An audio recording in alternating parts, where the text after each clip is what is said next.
This is Home Fix with Joe Prin on News Talk KBOI. And a good Saturday morning to you. Welcome to the Home Fix Show here on News Talk KBOI, your local, live and local Saturday morning getaway where we talk about all the things that we can do, need to do, or want to do to take care of our homes, the people we meet along the way, the contractors, and the questions that pop up about products and techniques and sequencing and all the other things that are involved in getting stuff done. So welcome to the program. I'm glad you're here with us today, and I hope you will call in and ask your questions and talk with us this morning. The number is 208-336-3700. It's also the CapEd Credit Union text line, 208-336-3700. Your questions are welcome right now if you'd like. We've got this first hour together, just you and I, so grab that phone. Email also works if you want to send an email to joe@joeprin.com, P-R-I-N, joe@joeprin.com. And after the show concludes, it'll be loaded up as a podcast and posted at kboi.com if you have to miss part of it or want to forward it on to somebody else and say, hey, listen to what this guy said today. Or wherever you find your podcasts, you can find the Home Fix Radio Show. And my list of recommended contractors and service providers, if you need some help locally here with your home or a service taken care of for you, that's all available at joeprin.com, joeprin.com. Coming in at 9 o'clock today, Chad will be joining me with Decked Out Decks. We're going to talk about deck building and deck building season starting a little early this year because of the weather. So we will have that conversation with Chad and talk all about decks. So if you have questions about building, remodeling, redoing, tearing down, or anything with your deck, this is a good day to talk to a long-established and wonderful person and a Valley expert on all types of construction. Chad Vincent will be here. Let's see what else is going on today. Oh, it is, let me find it here. It is a Bronco basketball Saturday, and it's senior day for the Bronco women. They really want to pack Extra Mile Arena today, so if you can get to this game, that would be good. It's a home game. They play Utah State at 2 p.m., and Garrett Jones is calling that game here on KBOI 670 a.m. And then tonight, the Bronco men take on Fresno in Fresno with Bob Beeler and Abe Jackson. Pregame starts at 5:30, and tip-off is scheduled at 6 p.m., also here on 670 a.m. So I have a participation project for you this morning. I have a question for you that will apply to some people and not to others, but I kind of had my eyes opened up to a little bit of a learning experience. I want to see what you have to say about this. Do you own, or I shouldn't say own, do you rent a storage unit? Are you one of the many of thousands of people that rent a storage unit? One of those garage door units where there's all these other ones in a row with them and colored doors and all that. Some of them are multi-story and maybe a big one, maybe a very small one. Do you rent one of these? And then if you do, you don't own one of these, do you, Tara? I do not. I have a small shed in my backyard. Okay, so you own your storage space. I do. Okay. No, I'm talking about these rental ones, and I'm not judging the people that rent these or don't rent these for any reason or whatever. But it just seems like here recently I've seen so many of these things being built that it had me curious a little bit as to what they cost, what are people putting in them, and why, and how long they have them for, or have had them, or plan on having them. So I started doing a little bit of digging into this. And if you have one, I'd love to hear from you and see what you think about it. You know, how often you get into it, and what do you use it for, and all that. I'm just trying to understand them a little bit more, because here's what surprised me. Idaho is home, and this is all from out there in the Google verse and information coming from many different sources. There's all kinds of trade organizations that People that own these self-storage facilities can be a part of. There's all kinds of moving data from the moving companies and cities and building permits and all that. So this information that I'm sharing with you, it's from all over the place. I couldn't believe where the statistics were popping up from. But it says here, Idaho is home to more than 436 self-storage facilities. Okay, that's just the facility. So you're picturing one in your head that's near you or that you drive past. That's one. That's one. And then you go down the road a little bit more, and here's another. That's two. Okay, well, Idaho is home to more than 436 of these. And it says, while the exact number of the storage units or the doors that are in them fluctuates with new construction, the state's total capacity and density are among the highest in the nation. Wow. Idaho has, wow. Yeah. Okay. So total facilities here, upwards of 436 businesses operate in the state, ranging from some of the national chains to more locally owned and operated storage facilities. Okay. So we know that. This is the one that hit me. I guess numbers get big sometimes. Total square footage. These facilities provide over 17.5 million square feet of combined rentable storage space. 17.5 million. And as far as it goes on a per capita density, Idaho has the highest ratio of storage space per person in the United States. In the United States, with approximately, okay, this is every person, all right? So there's three of us in this room, right? And it says that on the average, or for every resident, 10.75 to 12.5 square feet for every resident. So that means the three of us, if we factored into this, we've got like 36 square feet of storage space in one of these businesses, right? This is nearly double the national average. So what is it with Idaho and storage units? What is it? Why does Idaho have the highest ratio of storage space per person? Why does Idaho need 17.5 million square feet of combined rentable storage space, and 436 businesses? And I'm sure that's not including the probably the 15 or 20 that you can name right now that are under construction right now. So anyway, when we come back after this break, I'd really like to hear from you. Do you have a storage unit? What do you use it for? The industry tells us what people are using it for. I found that kind of interesting. I'll share that data with you, but I'd like to hear from you. 208-336-3700. Do you rent one of these storage units? What does it cost you? How often do you get into it? How long have you had it? Let's see if you fit the national data here. We'll be back with more of the HomeFix Show after this. The HomeFix Show with Joe Prin. We'll be right back on News Talk KBOI. Measure once, cut once. Son of a biscuit. Swear once, measure twice, cut once. You know the rest. This is the HomeFix Show with Joe Prin on News Talk KBOI. Chatting a little bit this morning about storage units, places you can rent to put your stuff. Let's go to Star and speak with CJ. Good morning, CJ. Hi, good morning. I'm morning. so grateful to have you in my life.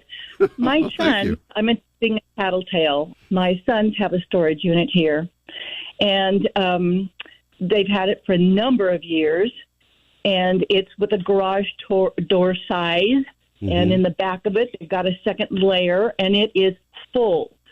Now, when they got it years ago, my one son, the younger son, lived here. So they would store the winter clothes during the summer and the summer clothes during the winter, whatever.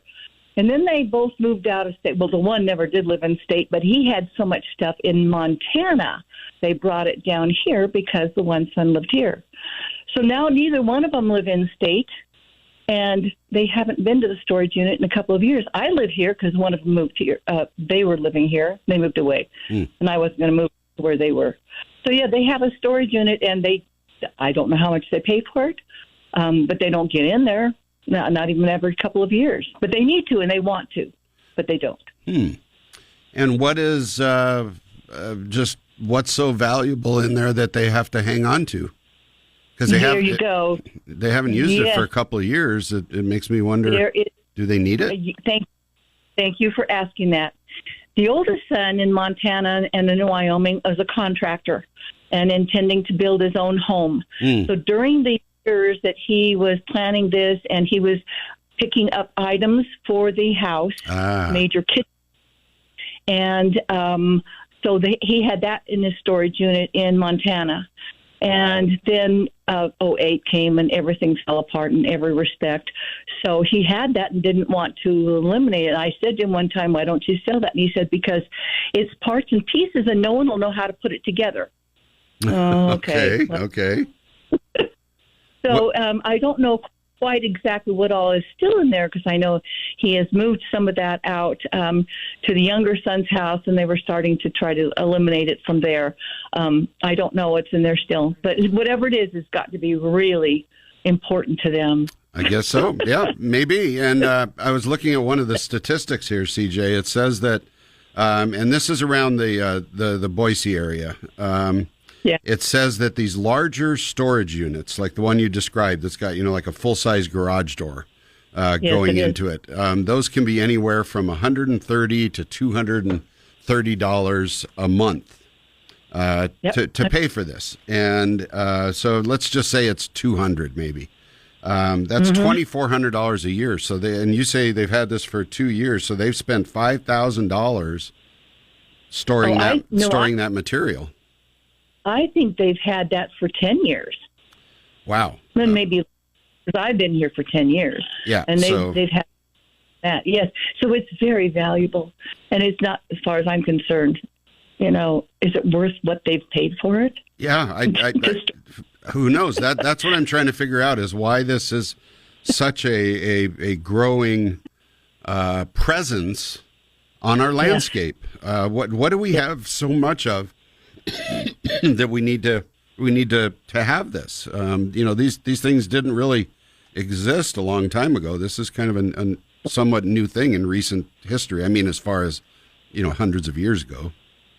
Okay. We collect junk. We love our junk. I guess so. We have a hard time letting go sometimes. All right, CJ. Thank you. Thanks for that call. Bye. Yeah, it says here in this spot in this data that I've gotten, and anybody can get this stuff. You can go on with AI question answering and just say, tell me about this, and you can get all these exact same numbers and stuff that I've got. I checked the sources on it, and it's everything from people chattering on Reddit all the way to industry statistics from trade associations and from cities and building permits and all of that. So. A lot goes into it, and then it just makes, vegetable soup out of it. But it says here, Boise is a primary driver of the state's storage growth and ranked as a top emerging market in 2025 if you want to get into this business. You want to make some money, Tara? Go build some storage units because they seem to be filling up pretty fast. It says the Boise metro area alone offers 12.4 million rentable square feet. And we heard earlier that there's only 17.5 million in all of Idaho. So 12.4 million of that is just around the Boise market. Boise's availability is even higher than the state average at 16.2 square feet of storage capacity per person. So each one of us has 16.2 square feet of storage space that's been built around here. As of late 2025, the Boise pipeline included 13 planned projects. That's the ones that you're probably seeing built right now. And 2 developments already under construction, expected to add another 1.5 million square feet over the next 5 years. Wow. Let's go to Greg in Meridian. He's got some comments on this. Good morning, Greg. Well, good morning. When you need to know the statistics and the facts, just call Joe. I'll tell you what. I've probably spent enough since 1990 to buy a second house, but I've got one of those storage units like she just described, the big garage doors. I've got a boat in there. I've got Christmas stuff in there. I've got old wheel sets and stuff in there. You know what? I just had to move. I just sold my house in Meridian. I've lived in and built and designed 20 years ago. And have I ever learned a lesson? That maybe some of this stuff's not needed, huh?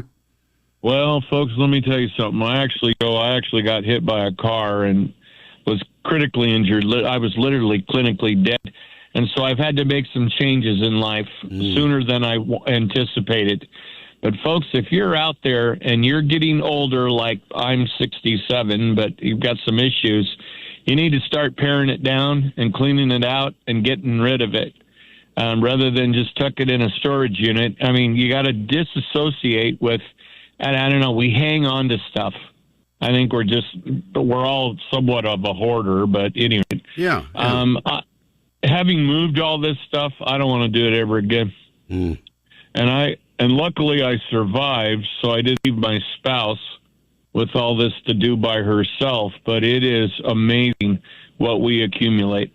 It is, and these people make a lot of money off these storage units. You know, when I look at the average cost of these things, you know, I don't know what you're paying for yours or what you did, but when you start looking at what these things go for, you know, on a monthly basis, you know, just depending on the sizes, they say here that the small ones, these are little 5 foot by 5 foot ones. I mean, that's like a closet, right? Up to 5 by 10, those can be $35 to $75 a month to rent a closet. Yep. And the medium sized ones, the 10 by 10 or the 10 by 15, that's like a backyard storage shed. Those are $80 to $145 a month. And I think about those. I know you can go get those, like the Store More storage buildings, and you could pay that off pretty quick at $145 a month. And then these big ones going over 200. Yeah. Yeah. Well, I pay an average of $300 a month. Wow. 12 months of the year. Yeah. For the last, I say probably for the last 30 years, I paid more than somewhere between 75 and 100,000. Just to store how much value of stuff? I probably would say that it's not all that valuable, other than the math doesn't make sense. So if you need to know, ask Joe, because I'll tell you what, when you need good advice, you need it bad. But at any rate, it's just unbelievable, the stuff that we try not to let go of for whatever reason. I mean, I've got stuff that probably dates back 35 years. Yeah. Well, I'm kind of with you along those thinkings. I don't like to admit defeat in my life.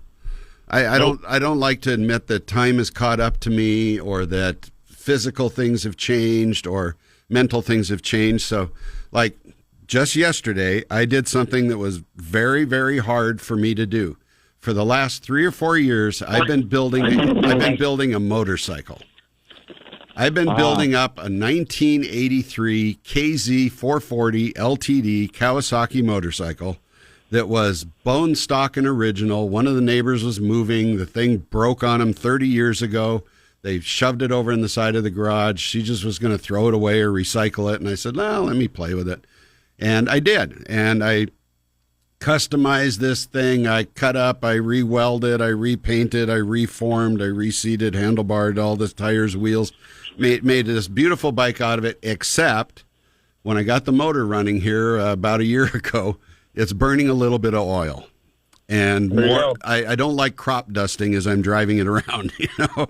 So I just kind of set it aside over here. And I told myself this last winter, I'm going to fix that thing. I'm going to get that thing down. I'm going to tear down that motor and everything.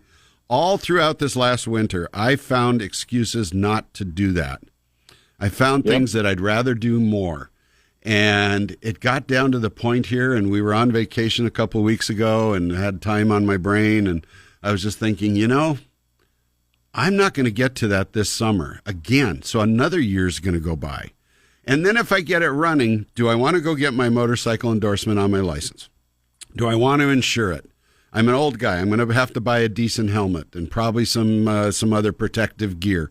I'm going to have to register it. I'm going to have to get insurance, all this stuff. And I thought, I just don't have the life energy to do this anymore. It was a fun project. It's like a model railroad. You get it built, and then what? So I put it up on Facebook Marketplace, and I thought I'm going to clear that out of the garage. But that was so hard for me to do, to realize that that's not me anymore, and to let go of that was very hard. No, I know. I'm dealing with that now too. It's interesting. If dust was a commodity, I'd be a rich man. All right, Greg. Hey, we got to go to our bottom of the hour break. Thank you, my friend, for your call. It's always a pleasure to hear from you. Yeah, it says here in Boise, the average monthly cost that people spend on storage units, $164 a month. Meridian's $184 a month. The high rent district out there. Eagle's only $115. Nampa's at $144. Mountain Home's $133. You want to store stuff in Idaho Falls? That's the cheapest place at $82. That's the average monthly cost averaged over all sizes of available storage units within those communities, based on 2025 numbers. We'll be back. More Home Fix after this. The Home Fix Show with Joe Prin. We'll be right back on News Talk KBOI. This is Home Fix with Joe Prin. If you'd like to talk to Joe, call now 336-3700 or 1-800-529-KBOI. Now back to Home Fix on News Talk KBOI. Chatting a little bit this morning about storage units, the kind you rent. Do you have to drive down to them and unlock the door and roll it up and grab some stuff or shove some more stuff in there? And the reason we're talking about it, I ran across this thing that said that, Idaho's home to more than 436 self-storage facilities. And we've already heard that there's more in the works, of course, and that the state's total capacity and density are among the highest in the nation for storage units. So us Idahoans, we shove more stuff into storage units than anybody else in the country. And a lot of this is attributed to Idaho's population growth. A lot of new people are moving here from other places, and that requires temporary or long-term space for their belongings. And just reading through some of these industry reports here, it says people spend money on storage units primarily to manage major life transitions or a chronic lack of physical space in their homes. Okay, well, I can understand that. You can only afford so much house, but yet you've got all this stuff and you're not ready to get rid of it yet. So, would that $200 a month, would that have bought you a bigger house because you're still paying for it on your mortgage payment? Or do you view this as temporary? It says many rentals start as temporary solutions, with more than half of renters keeping their units for a year or more. And the industry often cites these four major life events as the drivers that create this consistent demand for storage units. Number one is death. Managing a loved one's estate requires time to sort through belongings without the immediate pressure of clearing a home. So somebody passes away, you shove it all in a storage unit and deal with it later. Divorce. When a household splits, individuals often need a neutral space to store furniture and personal items during the transition to new living arrangements. Downsizing. Moving from a larger home to a smaller one leaves people with more possessions than their new square footage can accommodate, and therefore they're probably not ready to get rid of some things just yet. And then dislocation includes sudden relocations for jobs, military deployment, or even periods of homelessness where a secure home base for your possessions is needed. That's true. Lifestyle and practical uses, home transitions, we talked about that. Business warehousing. Some small business owners and e-commerce sellers as well as crafters and people that resell things, use storage units as affordable alternatives to commercial warehouses for storing inventory and tools and equipment. It says here that also even college students often rent units over a summer to avoid hauling furniture and dorm supplies back and forth between home and campus. Okay, I can see those things. So what are some of the psychological factors that the industry has identified? Decision procrastination. Greg was talking about that a little bit. And so is CJ there. They're talking about experts note that many people pay monthly fees simply because they can't decide what to keep or discard, effectively paying to delay the decision. Let's see what else. Financial factors, cost effectiveness. In high rent cities like New York, paying for a storage unit is often significantly cheaper than upgrading to a larger apartment. I think we're starting to see that around here too. People have these hopes and dreams that, a few years from now this is going to work itself out, and then we'll be able to move this stuff back to our house. But maybe they never do. Security and protection. Many choose storage units for the added security, CCTV, gated access, climate control, which can protect sensitive items like antiques or electronics from extreme temperatures and humidity. In Idaho, again here, monthly storage units typically range from $30 to $230, depending on the size and the location. But in major hubs like Boise and Meridian, they sit slightly above the average. You just heard somebody here saying, they're spending around $300. And what can cost more, of course, climate-controlled environments in some of these places. You can expect to pay 20 to 30% more for temperature-regulated units. Other access things like 24-hour access capability. Those units usually cost you more so that you can come and go whenever you want to, rather than during storage centers' business hours. You can also have outdoor storage for vehicles and just RV and boat parking, and that starts around $50 to $85 a month. Starts, while enclosed vehicle units can exceed $170 per month. And I know some of you are probably saying, oh, well, we pay more than that. And I'd love to hear from you if you have a storage unit. And are you thinking about getting rid of it, or do you think you see that you're going to have this forever? And, what do you keep in there? Let us know. 208-336-3700. We'll talk a little more about this when we come back here on the HomeFix Show. The HomeFix Show with Joe Prin. We'll be right back on News Talk KBOI. Because when you get everything fixed and working correctly, and the honey-do list has been completed, you can do whatever you want in peace and quiet. This is the HomeFix Show with Joe Prin on News Talk KBOI. Got a text in here from BB in Payette. It says, my storage unit is 10 by 20, and I pay $100 a month. I've been in it for 32 years. The thing is, a lot of people don't have the lump sum of building a shed or a garage is unattainable at the time when you need the storage. Now, every year, building costs have increased due to inflation. So very true.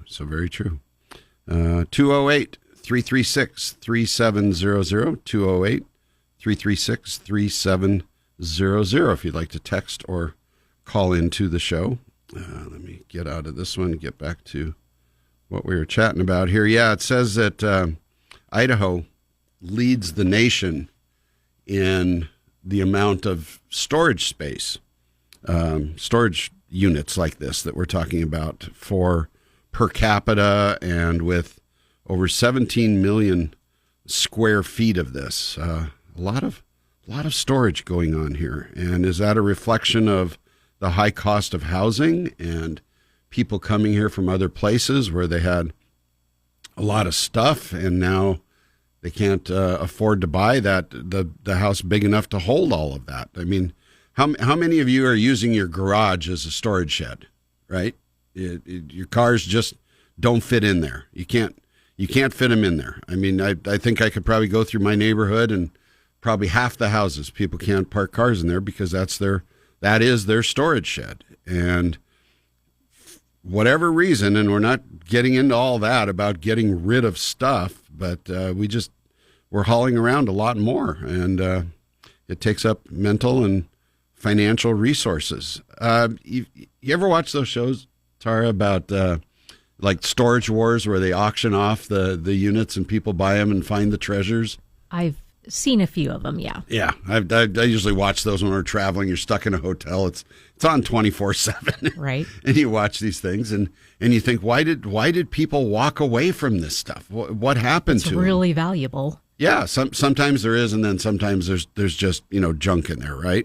The statistics that come from the people that own these businesses of having all these storage units, they say that 155,000 storage units are auctioned off every year, and so that's 3 to 7% of self-storage customers are considered collection problems by the storage shed owners, meaning they've defaulted on their payments, and they have to go through some step to either get them to get caught up or whatever. And the industry says that we really don't like to auction these things off because it seems like they never make back their money. They're just trying to clear them out so that they can go back to getting full rental price out of those things. They don't like doing that because they know that that's something that's happened. And they say, why are these units being abandoned like this from time to time?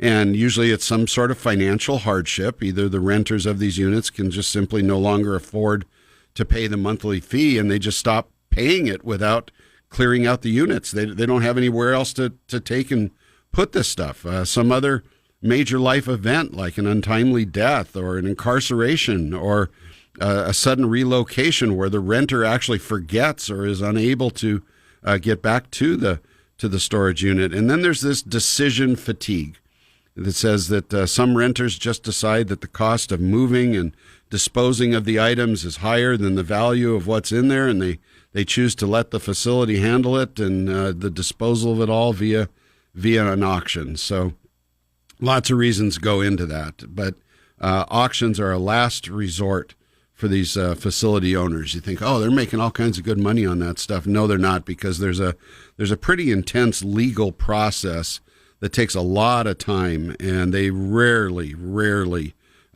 cover the full amount of back rent that they've essentially lost through this thing. So, what is the average time that most people rent a storage unit? What would you guess? If you had to guess on all the people that rent, all the demographics, all the reasons, all that, how long do people actually rent one of these spaces? Based on our callers today, it sounds like a long time, but I'm going to say 7 years. 14 months. Oh. 14 months is the approximate average that many individuals rent for, and they truly are considered short term. So I think these ones that we hear about of multiple years or I only rented it for 2 months or something, those are kind of the exceptions to the rule. They're using those as a tool or for other reasons. But yeah, the average range is between 10 and 14 months. Long-term renters, people with a year or more, 48 to 52% rent for more than 1 year. Multi-year renters, more than 2 years, they're considered, and short-term, they're only for a few months. But overall, the average, it's 25% of the market rents for 1 to 2 years. So it's an interesting thing. And when you drive around and you see all of these places being built, and you think, my gosh, who's going to fill that thing up? Or do they really fill all these things up? Yeah, they do. And especially right now with a lot of things that are going on in financial worlds and people moving and doing all that kind of stuff, this stuff really does come to the forefront. So as you're driving down Chinden and you see out there towards, if you're leaving from Boise, driving to Nampa on Chinden, heading west, and you see all those units being built there, or along Old Highway 55, if you're coming from the Winco and heading up to, heading north a little bit, and you see all those units and everywhere else that you see them on on Overland and throughout Boise and in Caldwell and Nampa and any community, you see these things. There's a very different and probably somewhat unique story behind all of them. And it's just interesting. I find that there's just so much of it. And also that Idaho just tends to lead the nation on the whole thing. It's just kind of interesting. All right. We're going to come back after the top of the hour news break. Chad will be joining me from Decked Out Decks, and we're going to be talking about building, constructing, remodeling, refinishing, updating our outdoor living spaces and all that. I've got a whole list of questions that I made up for Chad. I hope he's ready for all this, but I'm sure you might have some too, and we'd love to hear from you. You can text me those questions right now or email them. Text to the CapEd Union text line at 208-336-3700, or you can send an email to joe@joeprin.com. But the absolute best thing you can do is just talk with us. Grab your phone when we come back after the news at 208-336-3700. Remember, it is a Bronco basketball Saturday today, and it's Senior Day for the Bronco women with a home game at Extra Mile Arena. They play Utah State today at 2 p.m. with Garrett Jones calling the game here on KBOI 670 AM. Then tonight, the Bronco men take on Fresno in Fresno with Bob Beeler and Abe Jackson. The pregame starts at 5:30 p.m. with tip-off at 6 p.m., also here on 670 AM. One thing I'd like you to do is put something on your calendar right now. This is coming up on April 4th, so just a little bit over a month away. But it's the annual car show at Restoration Rods in Boise, and this is more than just a car show. Yeah, you can wander around, look at all the beautiful cars and all that, but it's also a fundraiser benefiting the Ronald McDonald House Charities, and there's a lot of reasons why this business, this family, and the employees have taken on the Ronald McDonald House as their choice in fundraising. They do that through this event. It's all just donations. You get to meet a lot of vendors and see some great cars, so mark that on your calendar for April 4th. We'll be back right after the news. HomeFix is sponsored by Joe Prin. The views, opinions, and advice offered by the show's hosts do not necessarily reflect those of KBOI or its parent company, Cumulus Media. KBOI makes no representations as to the accuracy of the information expressed and shall not be responsible or liable for any claims arising out of the use or reliance upon any such information. This is Home Fix with Joe Prin on News Talk KBOI. And good morning to you, and welcome to the second hour of the Home Fix Show for today here on News Talk KBOI. Appreciate you being with us here. This is your Saturday morning getaway from all that's going on out there in the world. And here's where we're going to talk about the things you need to do to take care of your homes and maintain them, the people that you meet along the way, and the questions that you might generate inside your head about some of this stuff, whether it's materials or people and suppliers and techniques and permit requirements, all that kind of stuff. That's what we're here for, to try to answer those questions. You do that by grabbing your phone and punching in 208-336-3700, 208-336-3700. Your questions and comments are welcome right now, so grab that phone and do that. Email also works, joe@joeprin.com, P-R-I-N, joe@joeprin.com. Podcasts of the show are available at kboi.com or wherever you source your podcasts. And my list of recommended contractors and service providers, that's at joeprin.com for you to look at, download, or just grab the phone number off there that you need and go from there. Next week is a wide open show here on the Home Fix Show on March 7th. It's in the middle of Consumer Protection Week, so I got a feeling you probably know what I'm going to be talking about during that, and talking about some of the needs to educate the consumer. That came out in a discussion a couple weeks ago, that to protect a consumer, you have to educate a consumer, and you know that I'll have some things to say about that. But joining me here in the studio this morning, Chad is here from Decked Out Decks, one of our sponsors. It's deck season is on, man, right? It's on. Yeah, deck season is here. Oh, for sure. Wait, we got to get your mic turned up there. There we go. Okay, deck season is here for sure. So, yeah, it is. It's full on. I mean, we really didn't have a winter, did we? No. Yesterday was T-shirt weather, and I think everybody's ready to be out on those outdoor spaces today.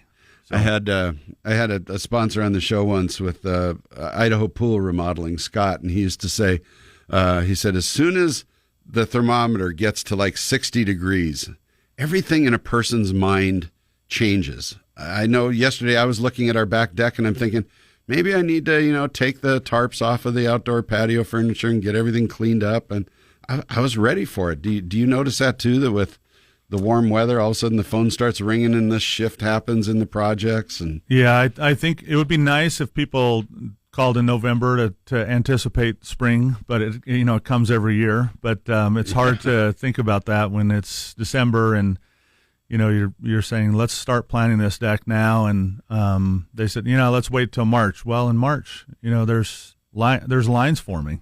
Yeah. To get their outdoor space fixed.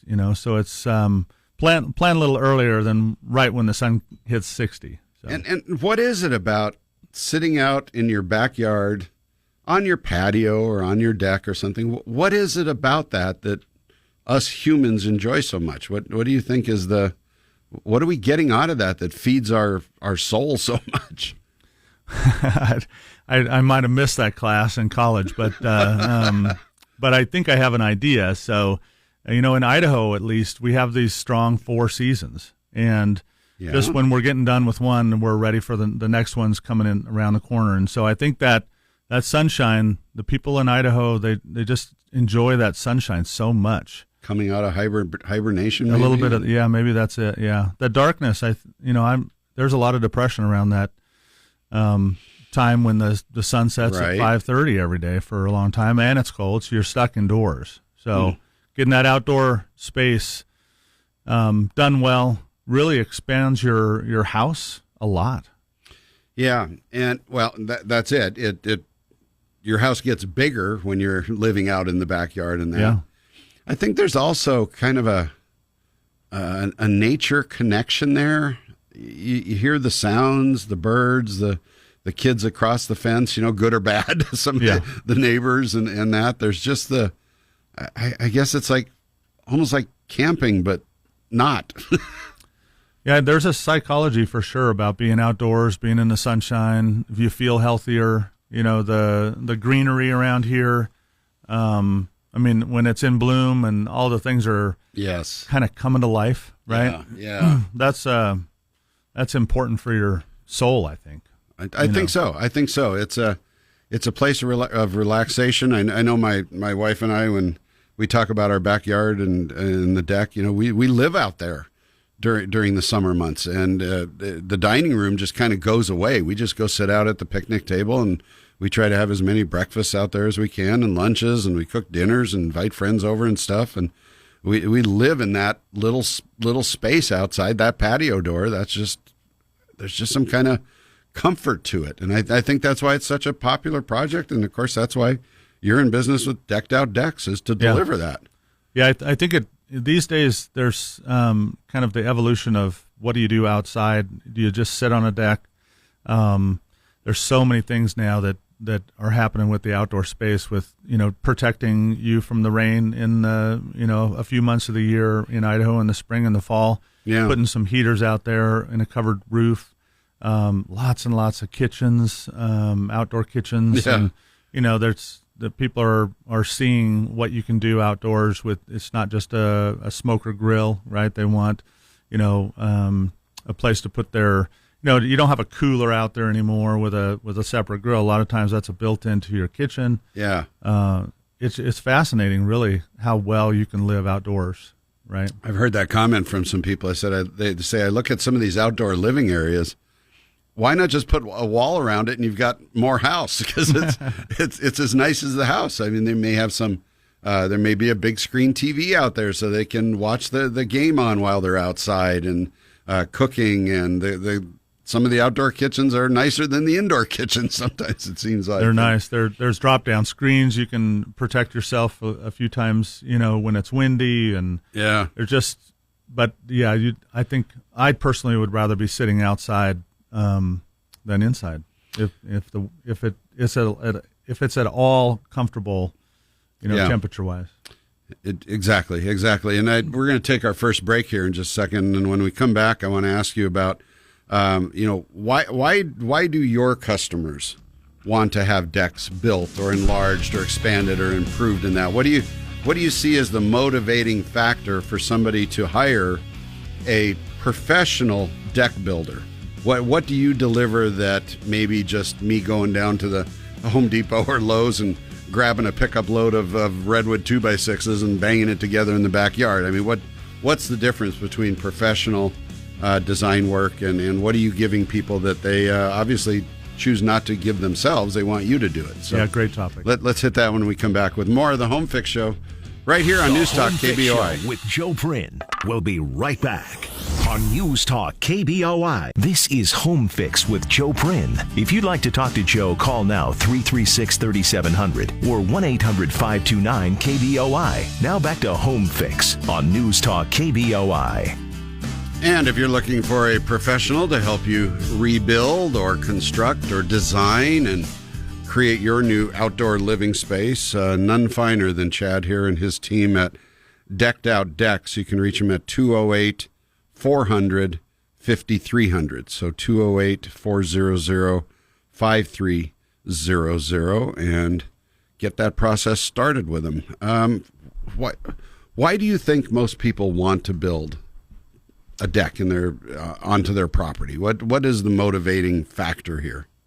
Well, I think that there's a few different situations, like the new houses, right? They're being built towards the west, all out in that area. Those builders, they build a big, tall 2-story wall with a door, and then a 10-foot by 10-foot concrete pad. Right. And so the absolute minimum requirement. Yeah. So I use the term invited out a lot, right? So does the backyard draw you out, right? And so in those situations, the backyard is, there's grass out there, but there's no proportions to anything out there. There's nowhere to sit. There's nowhere to get covered in case of rain. There's nowhere just to be comfortable, right? I used to use the term zones. Yeah. On a deck, you've got this zone over here that's kind of the cooking zone, and here's the sitting and relaxing or taking a nap zone, and here's maybe the game zone or the fire pit, the conversation area or something. There are different places for different. Here's where you eat or something. Different things. Yeah. So what you were asking before is one of the things that why hire a professional? Yeah. We happen to at Decked Out do a lot of design build decks, and so we're putting them in 3D and trying to figure out that stuff. So we'll put in a table and chairs. Talk to the people about how many people live there. Do they lounge? Do they have what do they want to do outside? And the zones is a good word for it, because you can't build a 20 by 20 square deck. It still might only hold 2 zones. Right. But if you build a 12-foot by 30 deck, you might have 3 zones, right? And maybe part of it's covered, right? So there's a lot to think about besides what's on the floor. Yeah, and different heights. I mean, you can do a little step-down area that can really add a lot of design and feel to an area, or even change up the materials a little bit. It all doesn't have to be wood boards or composite lumber or something. You can mix up stone and concrete, and you can do all sorts of things. Yeah, there's so many things now with we're talking about the surface of your deck right now, but there's lighting that you can put up, lighting, stair lighting. The railings can have lights in them. Different materials for the floor itself. How much problem solving do you have to do? Because I hear from people there, we bought this house, we love the house, we love the lot, the neighborhood and all this, but we get absolutely cooked in the backyard because the sun is just beating us on our back. We can't even use our back patio because of the sun. And I always tell people, if you have the chance when you're picking out a lot in the backyard, if outdoor living and living outdoors and in the backyard and having the garden and maybe a little pond and all that, think about what direction your house is going to be facing. But I'm sure you get into that, having to correct some of that where well, I didn't think about that. Now we need a cover over this. Yeah. The first impressions when you go into a home to purchase a home, are totally different when you've lived there for a full 4 seasons, right? Yes. You realize, if rooms are small or the kitchen is not laid out well, but when you have an outdoor living kind of mentality, but you're not able to get out there, it's a huge deal. The heat, the wind sometimes in open areas or out in the country a little bit. Yeah. The sun, when the sun sets, we have a program that we draw 3D models in that will locate where you're sitting on the earth, and it'll tell us, where that sun is setting and what angles and all that stuff. Well, and sure, so that's right, isn't it? Because the position of the sun in a nice April day is a lot different than a September day. Yeah, and I think some of the discussions that we have at people's homes are about, when I want to be outside, right? The homeowner wants to be outside. It's in an uncomfortable kind of time frame for the weather, let's say. And most of that is the sun, but they, with roofing over decks, we don't do decks. We do all sorts of backyard living, but right. That can, sometimes people say, well, let's just cover the whole space. Well, maybe you should think about covering part of it, leaving part of it exposed because you want options, right? Maybe you may want to bake your face one day just sitting in the chair and just being the lizard on the rock. That's right. And yeah. You may want that a little bit, especially in these spring days. It's so nice to go out and just feel that heat for a little while. And Yeah, and you can put heaters in the ceiling to, you just don't have to buy one from Home Depot and those mushroom types and put a propane heater. You can electric or gas heaters in the ceiling, and you get, a month or two more in the fall and in the spring. You get out there earlier. You're able to watch football on a TV in the late fall with some heaters out there. And there's some people cringing at that. They're saying, no, that's not what this outdoor space is for. It's for quiet and just reading a book and kicking your feet up. We shouldn't have any technology out there. And it's for all of it. Yeah. They make those outdoor TVs now that you don't have to pull off and bring them in when it's bad weather. You can cover them up. And Tell me more. Tell me more. Well, I don't personally have one, but I have lots of homes that we go visit and friends that, the TVs, they were putting them outside, but they had to bring them inside. Right? So they don't work in the cold temperatures. Right. And now they're making TVs to stay outside. You might want to put a cover over them, like a spa or something like that. Dust cover. But they're dedicating a lot of research and products to that outdoor space because just, people want to be outside. Well, even ceiling fans that are out there. We've got a couple fans, and we got outdoor rated fans. Because, what does Joe do? The first thing, he puts up a ceiling fan because it's one I salvaged from a job I did once, and I put it up there, and after about a year, all the blades are hanging down like a beagle's ears. Right. and the fan's squealing and making all kinds of noises because it wasn't made for being outdoors. Yeah, and fire pits these days, the barbecue we talked about before, just the technology and the styles and the new things that they're doing with that, or how often do you want an aesthetic fire, right? Do you want a propane deal? Do you want to make a little path away from your deck to wood fire? There's so many fun things. So tell me about that. All right, just tell me about that with what you're designing in.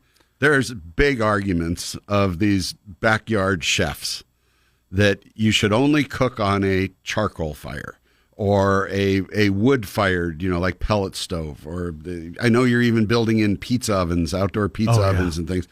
But how many people are actually hooking up to natural gas on their backyard to avoid having to go down and fill up propane bottles? Or more some and people, more. Yeah. What do you see most? What fuel source is being used outdoors most? I think that the propane's the easiest to think about, but people, when they find out there's a better way, right? A lot of people now on especially newer homes, they have that gas plug T on the back of their house to hook in a barbecue, so they don't have to change propane. what people assume is we'll just tee off that and go underground and pop up over here for a well-placed gas fireplace. Yeah, I don't want the grill right here where it's throwing grease up all over the siding and the window. And yeah. And unfortunately, I'm not an HVAC contractor, but they do testing on the amount of BTUs going through those lines differently than we think. And so a lot of times we have to come off of the meter, the gas meter, go underneath the house, and then there's codes. So you have to dig trenches and pop up in the exact spaces. So there's a lot of planning that goes into it. Right. But I would say the two things that are it's so convenient to cover that gas line and have a dedicated area for your appliance. And so I would say the permanent gas underground coming up to where you want. And then there's those wood burning fire pits that we put rock around, plan for how big it is. I mean, they are so much fun right now. I mean, the people are so inventive with these outdoor spaces and a lot of handmade stuff. It's just not your little, I used to have one of those where the little black wood burning little fireplace for camping, and you rotate a little screen over it so the sparks don't come up. And then the next summer you realize it's rusted out and it's no good anymore. Yeah, that lasted There's some 1 year. Fun, good stuff out there. And bring some common sense into it. Yeah. and live in a city. Yeah, especially if you live in the city and consider your neighbors and all that. They may not appreciate that 24/7. So we're going to continue our discussion with Chad from Decked Out Decks. If you have any decking questions of any type, your expert is sitting right here. Just look to the right of your radio. There he is, right over there, and just have him answer your question. 208-336-3700. We will return to more Home Fix right after this. The Home Fix Show with Joe Prin. We'll be right back on News Talk KBOI. Excuse me.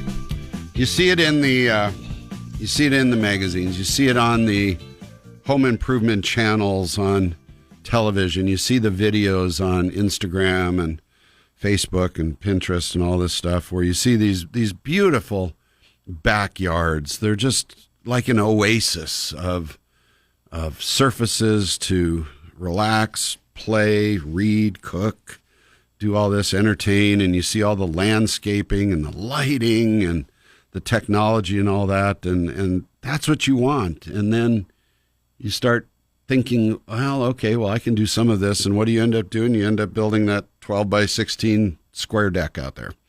And not quite what you envisioned, but you think, how did they get these great designs done? Well, somebody like Chad that's sitting here with me, that's the thing that they look at. And I used to tell people when I was trying to design decks and outdoor areas for them, and I'd bring them this hand-drawn thing with my colored pencils and all my stuff, and trying to get them to envision it and everything. I said, I'm real good at spending your money, but this is what you told me you wanted. This is the feel that you communicated to me. This is the attitude that you wanted your backyard to have.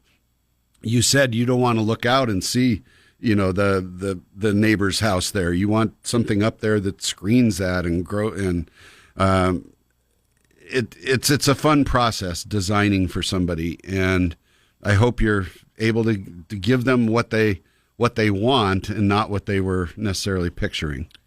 Yeah, I think that originally when we get called out, the need is for one thing, right? But then a lot of times what we'll, like for a deck, let's say example, I want a deck. And you go out there and then they say, well, we would love to have a pool in 2 years, and our goal is to have, all these things happen. And it's kind of fun to dream with people, right? Master plan it. Yes, yeah. So there's a lot of ways that we talk about it, but one thing is, let's not waste your money, right? So we were talking about infrastructure on break. If you have planned goals out there with different sorts of things, hot tubs, saunas, swimming pools, covered pergolas out further than where we're talking about for your deck. A little sewing shed or craft room out there, or something. Yeah, that's in the plan.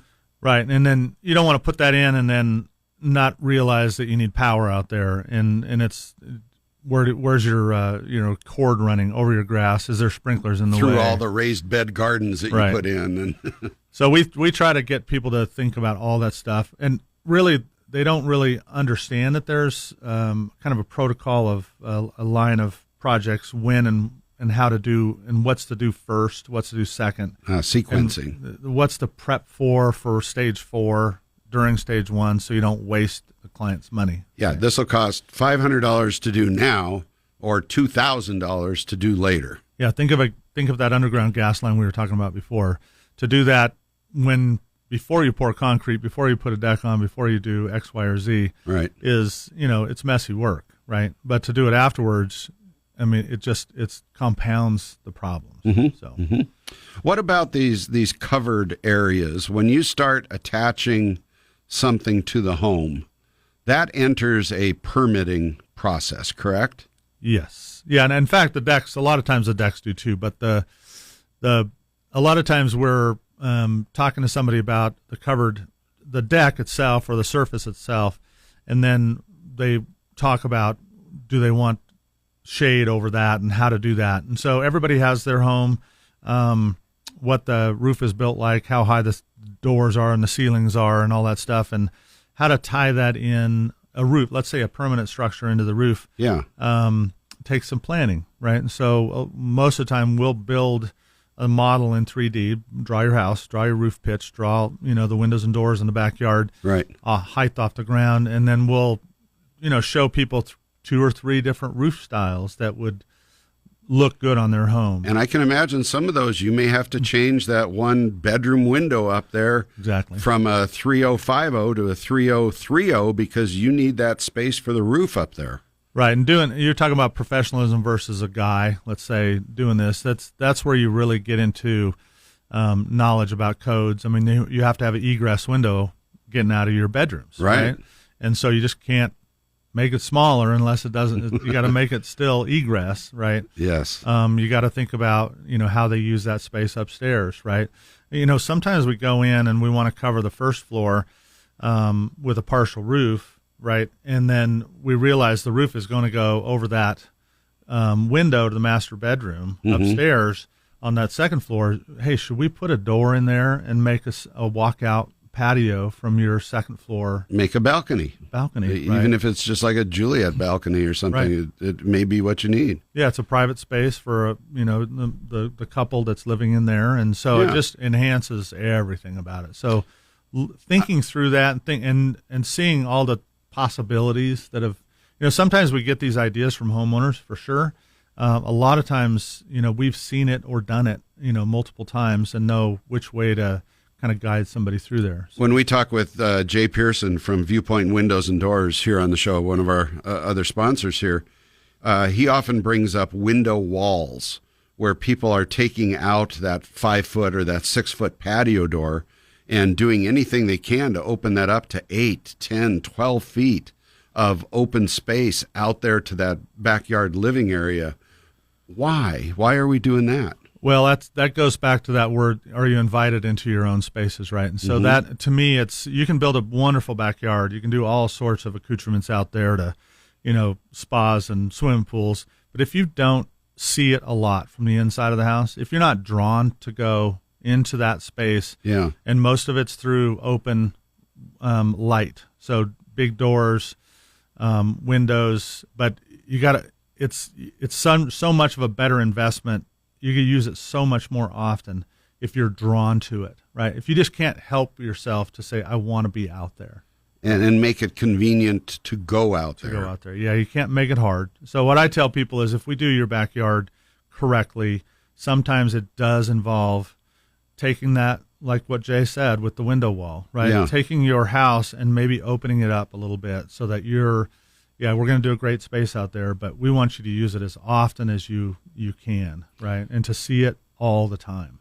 Right. A lot of times that patio door comes off of maybe a dining area by the kitchen and stuff, and you've got to go around the table to get to the patio door or something to get out. And maybe if we shifted that deck and pulled it down along the side of the house where the family room is down there and open that up and make that the passageway with furniture design. Yeah, there's a lot of ways that you as a pro will look at something different than us. We don't always see the possibilities because, like you say, we're living there. Yes, we go through the 4 seasons, but we also become a creature of habit, mentally and physically, that we just don't know. Yeah, I could have a door right there. I never thought about that. That's how I can get out to the backyard. We do have that revelation a lot because we're seeing a house for the first time, right? Right. But they've lived there for, the longer you live somewhere, the more patterns you create, and it's harder to break them. Yeah. And so sometimes the homeowners have to digest.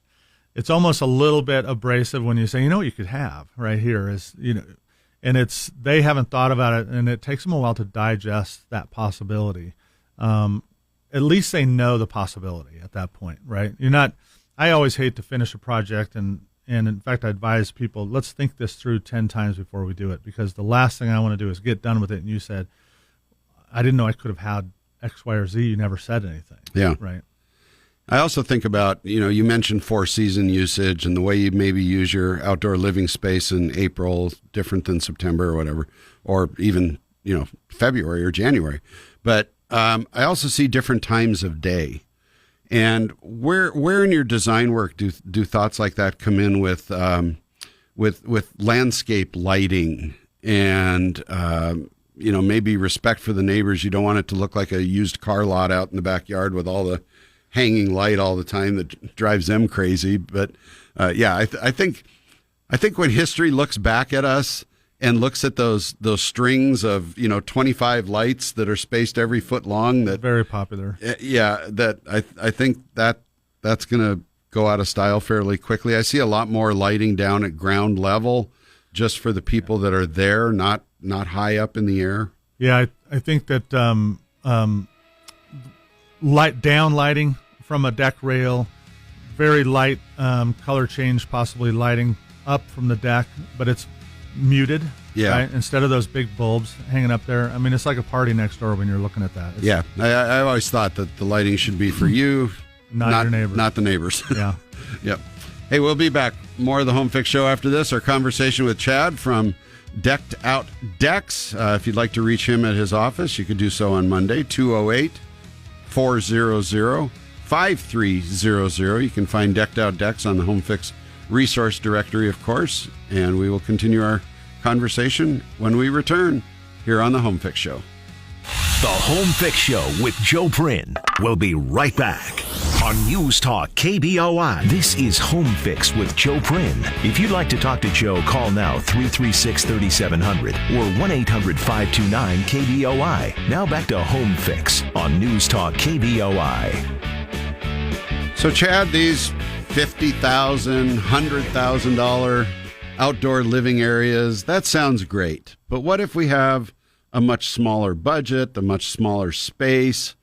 Maybe the dream's not that big and doesn't need to be that big. You still work with, I'd say, more modest projects. Oh, absolutely, also. Yeah. And especially when we get into more urban style living, like the north end of Boise and some of the downtown communities in Nampa and Caldwell and all around there. You have to design much smaller, don't you? Because there's setbacks on property lines and yeah, we can talk about these big, huge projects and designing whole backyards, but a lot of times we're replacing a 30-year-old deck, right? Mm-hmm. Same kind of location, just taking it out and this one rotted away, and I just want a new one. Yeah, as they do every 30, 35 years, you need to replace your deck.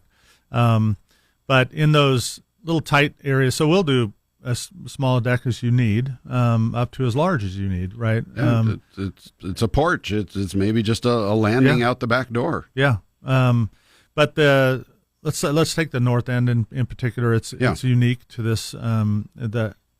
It's untraditional in a lot of ways, right? The residents say there's nothing normal about the north end of Boise. Right. Exactly. And I would agree. And that's why we embrace it so well. It's great. But there's a lot of those homes that, the new homes always have a back door, right? There's always a front and a back door. Yeah. But in the north end, there's side door. It's not as traditional at all. Yes. Right? There's the area, the trees, the the yard itself, the neighborhood. Certainly some of them are in the backyard, but a lot of them aren't. They're in the side yard. Right? Yeah. So we might be a lot of times building a deck around a tree. A lot of times, right? How low can we keep the deck? You may not be able to take that tree out, or you don't want to. Yeah. The tree is another subject in the north end, right? A lot of neighbors might dislike each other a little bit because of the trees and what they drop, and can I cut it down? Yeah. But we build a lot of stuff around. There's a lot of times the property lines have been there for so long that somebody built a fence crooked. Do you build the deck crooked up to the fence? Can you keep it low enough to where you don't have to get a permit through the city? What does the city say about it? So a lot of times those are smaller in comparison to size-wise and skinnier and all that stuff. What does trigger city involvement on a deck building project? Typically when it's over a foot tall, in the north end, let's say in particular, anything below that, there's all sorts of nuances to these codes, but in general, if you keep it below that, you're not going to need a permit in most times. Yeah, it's more of a platform type area. It's not a lot of steps involved with handrails and codes and safety issues of people falling off. But if you do, they want a handrail that was there prior to that. They want to mimic that style and color. We do. So there's a difference between needing a permit and needing city approval, right? So if North End's all historic, true. A lot of times we don't need a permit, but we need historic acknowledgement, if you will, that we are doing this and here's the requirements. But so we'll get one half of it through the city, which is the historic part, and actually not need a permit for that piece. And I know construction. I know that backyards create a lot of freedom and independence from the requirements on the front of houses. As you drive down the street and you look at a historic home and the front yard and everything, I can understand why historical districts and architecture and stuff is maintained. But I also understand that owners, once they get into their backyard, there's fence down each side and across the back of the alley and all that, they want that to be their space where they can kind of do different things that nobody else sees except them, and that freedom. But there's still things you have to stay within, right? There's a few, you got to color within the lines on a few things. Yeah. I think if, especially, there's just a lot of eyes on you in that area. Yeah. And so, more than any other area, because a lot of corrugated metals and stuff maybe not be the thing that it should be in the design. Think about the fact that in most normal neighborhoods, we don't have alleys in this town for the most part, but in several areas we do, and then the north end is one of them. And so you can't really hide in your backyard either, right? Because you got people driving through the backyard looking at you too. Yeah. And so you need to be really cognizant of what you're doing. You kind of get a buy-in from the neighbors if you need to. Yeah. So. And they may have an opinion on it. They may have. They might. They very well do. Yep. What about furniture? Do you design furniture into these projects?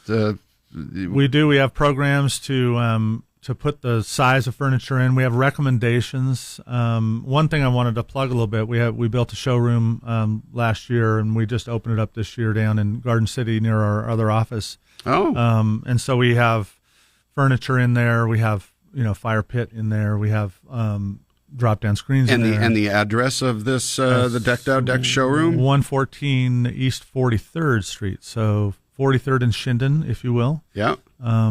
There's a school right over there, a private school that there's right near there. So, but yeah, furniture, all the accessories, kitchens and countertops, and I have lots of great contacts. We don't sell a retail item, so you can't come to our showroom and say I want to order 3 chairs or something like that. But we have our recommendations for what to do with that, and we're never going to steer you. We're going to give you the pros and cons of things, and not so much say, we sell this product, so that's what we're going to do. That's not who we are. We're like, what's best for your situation? Yeah.